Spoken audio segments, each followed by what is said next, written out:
भादो महीना, ठीक उसमें एक पर्व देख रहे हैं हल षष्ठी। तो आज इसको देखेंगे। ये हमारा 5वां वीडियो है, क्या है, पर्व एवं त्यौहार का। अगर आपने पिछले 4 वीडियो नहीं देख पाए हैं तो जाइए, प्लेलिस्ट बना है वहाँ पर आप लोग एक बार देखिए उसको। और अभी एक बात चल रहा है आरक्षण को लेकर।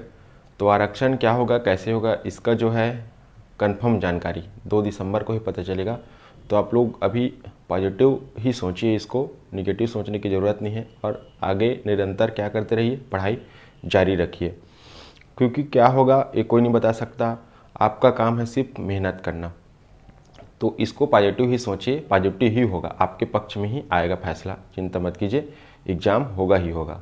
तो नमस्कार दोस्तों, आप सभी का स्वागत है आपके अपने YouTube channel Gajanand Patel education पर। आज हम लोग देख रहे हैं ये हल षष्ठी पर्व के बारे में। अभी हल षष्ठी पर्व को क्या बोलते हैं, तो हल षष्ठी पर्व को याद रखना। एक हो गया हल षष्ठी, दूसरा इसी को हल छठ बोलते हैं, और इसी को खमर छठ बोलते हैं, और इसी को कमर छठ बोलते हैं। हो गया ये 4 चीज़ें। फिर समय की बात की जाए, ये कब मनाया जाता है, एक एक लाइन क्या है यहाँ पर क्वेश्चन है, बहुत ज़्यादा इंपॉर्टेंट है ये आपका हल षष्ठी पर्व ना। ये है कृष्ण पक्ष क्या है षष्ठी को, और कौन सा महीना चल रहा है, ये भादो। और मैं बता चुका हूँ भादो में पहले कृष्ण पक्ष आता है, या कोई भी महीने में पहले कृष्ण पक्ष आता है, फिर क्या आता है शुक्ल पक्ष। उसी प्रकार ये क्या है कृष्ण पक्ष षष्ठी। अगला क्या है आपका ये व्रत।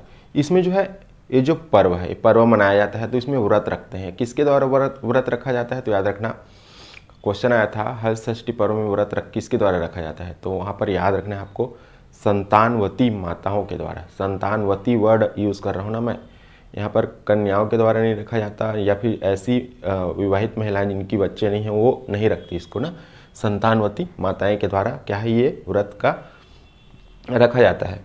अब इसमें बात की जाए व्रत किस उद्देश्य से रखा जाता है, या इसमें किस चीज़ की प्राप्ति या किस चीज़ की मनोकामना के लिए क्या है प्रार्थना की जाती है, तो याद रखना इसमें पुत्र की लंबी आयु के लिए क्या है कामना की जाती है।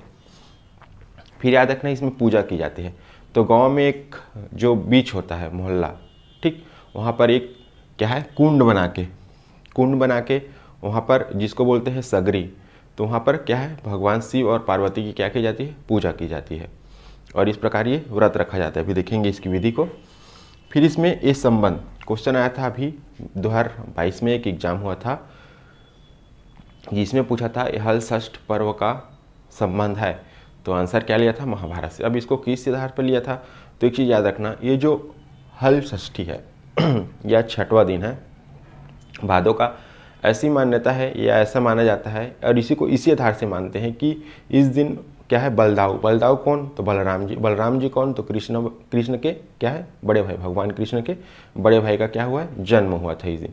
तो इसको जन्मोत्सव के रूप में भी क्या है मनाया जाता है। तो भगवान जो कृष्ण है या बलराम जी है वो किससे संबंधित है, तो महाभारत से संबंधित है। तो ये किससे संबंधित हो गया, या फिर ये जो पर्व है ये महाभारत से संबंधित हो गया।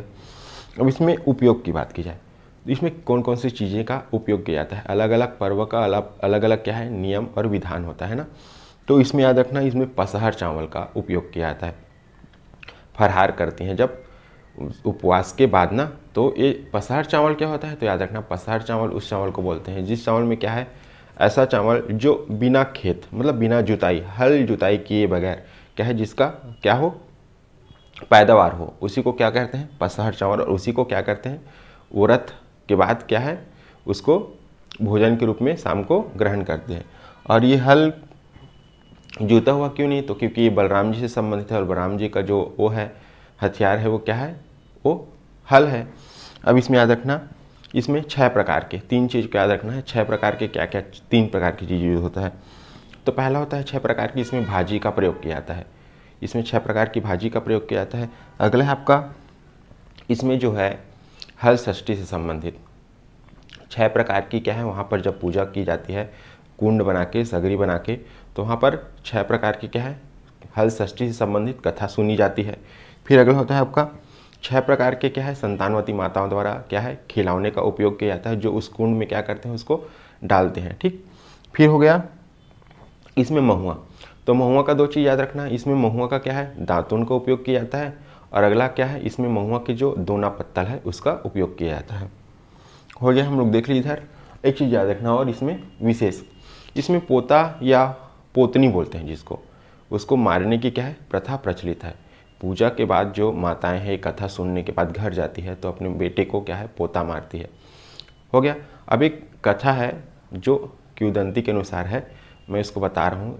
क्या हुआ, एक बार एक महिला क्या है प्रेग्नेंट थी, ठीक, और वो कहाँ चली गई, और वो क्या बेचती थी, दूध बेचती थी, दूध दही।